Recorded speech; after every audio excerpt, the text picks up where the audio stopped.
नमस्कार, आप सब देख रहे हैं आत्मा चैनल और मैं हूं महक। आज हम बात करने जा रहे हैं गणेश जी के 8 रूपों में से एक रूप धूम्रवर्ण की। आज हम बात करेंगे कि आखिर क्यों भगवान गणेश ने धारण किया था धूम्रवर्ण रूप।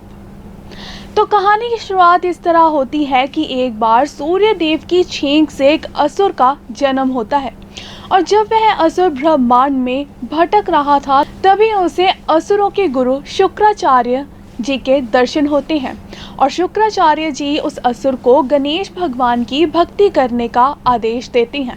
शुक्राचार्य जी की बात सुनकर उन्होंने भगवान गणेश की कठोर तपस्या की, परंतु कठोर तपस्या करने के बावजूद भी उसे भगवान गणेश के दर्शन नहीं हुए।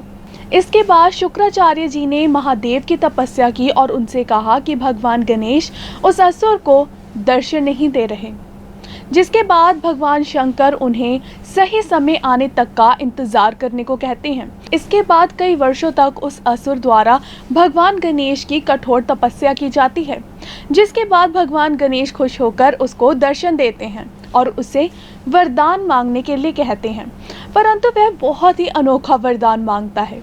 वह भगवान गणेश से कहता है कि कोई भी उसे पराजय ना कर सके, ना ही कोई देवता ना ही कोई मनुष्य, इस धरती पर कोई भी जीव उसको हरा ना सके। जिस पर भगवान गणेश कहते हैं कि इस धरती पर कोई भी जीव कोई भी देवता उसको हरा नहीं सकता, परंतु भगवान गणेश ही उसे हरा सकते हैं। ऐसा बोलकर भगवान गणेश वापस चले जाते हैं। इस वरदान के साथ उसको और भी कई शक्तियाँ प्राप्त होती हैं। आपको बता दें, इस वरदान के बाद उसको बहुत ज़्यादा अहंकार हो जाता है। जी हाँ, मैं बात कर रही हूँ अहंकासुर की। यह असुर बहुत ज़्यादा अहंकार वाला था और आपको बता दें, जिस समय इसका जन्म हुआ था उससे पहले सूर्य देव में भी बहुत ज़्यादा अहंकार था। इसी वजह से कहीं ना कहीं इस असुर में भी बहुत ज़्यादा अहंकार आ गया और इसको कहा जाने लगा अहंकासुर। वरदान मिलने के बाद इसने सबसे पहले स्वर्ग लोक पर कब्जा कर लिया और देवताओं को भी बहुत ज़्यादा सताने लगा। इतना ही नहीं, पृथ्वी लोक पर इसने ऋषि मुनियों को भी बहुत ज़्यादा सताना शुरू कर दिया।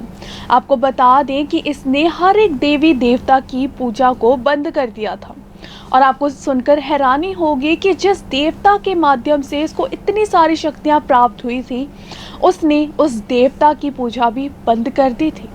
यानी कि इसने भगवान गणेश की पूजा पर भी पाबंदी लगा दी थी और यदि कोई भी मनुष्य किसी भी देवी या फिर देवता की पूजा करते हुए पकड़ा जाता था तो उसे कठोर सजा मिलती थी। यह सब देखने के बाद देवी देवताओं समेत मनुष्य बहुत ज़्यादा चिंता में पड़ गए थे और उनकी जिंदगी भी बहुत ज़्यादा कठिन हो गई थी। जिसके बाद सभी देवों के देव महादेव के पास जाते हैं और महादेव कहते हैं कि वे भगवान श्री गणेश का जाप करें, उनकी आराधना करें, क्योंकि इस समस्या का समाधान केवल भगवान गणेश के पास ही है। जिसके बाद सभी देवताओं ने मिलकर भगवान गणेश की आराधना शुरू कर दी और वे काफ़ी लंबे समय तक भगवान गणेश की तपस्या करते रहे। जिसके बाद भगवान गणेश उनको दर्शन देते हैं और वे सभी देवता अपनी समस्या के बारे में उनको बताते हैं। जिसके बाद सबसे पहले तो भगवान गणेश अहंकासुर के स्वप्न में आकर उसको चेतावनी देते हैं, परंतु चेतावनी मिलने के बाद भी जब अहंकासुर में कोई बदलाव नहीं आता तो भगवान गणेश धूम्रवर्ण का अवतार धारण करते हैं और इस अवतार में वे इतने भयंकर लगते हैं कि सभी असुर डर जाते हैं। जिस समय अहंकासुर अपनी अगली योजना बना रहा था कि उसी समय उसे कुछ अनहोनी का आभास होता है। जिसके बाद वहां पर धूम्रवर्ण गणेश जी आते हैं और उनको देखकर असुर कांपने लग जाते हैं और जब अहंकासुर को अपनी हार नजर आ रही थी तो उसके पास लड़ने के सिवाय और कोई भी विकल्प नहीं था और वह भगवान गणेश से लड़ने की योजना बनाता है, जिस वजह से वो अपने सैनिकों को आदेश देता है कि वो धूम्रवर्ण गणेश जी से युद्ध करें। परंतु धूम्रवर्ण गणेश जी के एक ही प्रहार से सारी असुरी सेना का समापन हो जाता है। जिसके बाद अहंकासुर बहुत ज़्यादा रोने लगता है और भगवान गणेश के पैरों में गिर जाता है। धूम्रवर्ण गणेश जी से वो बहुत ज़्यादा माफ़ी मांगता है, रोता है, गिड़गिड़ाता है। जिसके बाद धूम्रवर्ण गणेश अपने असली रूप यानी कि भगवान गणेश के रूप में आ जाते हैं और वे उसे माफ़ी दे देते हैं और उसे हमेशा के लिए पाताल लोक जाने का हुक्म देते हैं और उसकी शक्तियों को भी सीमित कर देते हैं। तो यह थी कहानी धूमावरण गणेश जी की। इसलिए कहा जाता है कि जब भी अधर्म बढ़ता है तब स्वयं भगवान आकर अपने भक्तों की रक्षा करते हैं। इसी प्रकार भगवान गणेश जी ने भी अपने भक्तों की रक्षा की। अक्सर ही हम भगवान को एक नटखट बालक के रूप में देखते हैं जो कि बहुत ही प्यारे होते हैं और जिन्हें मोदक तो बहुत ज़्यादा प्रिय होते हैं।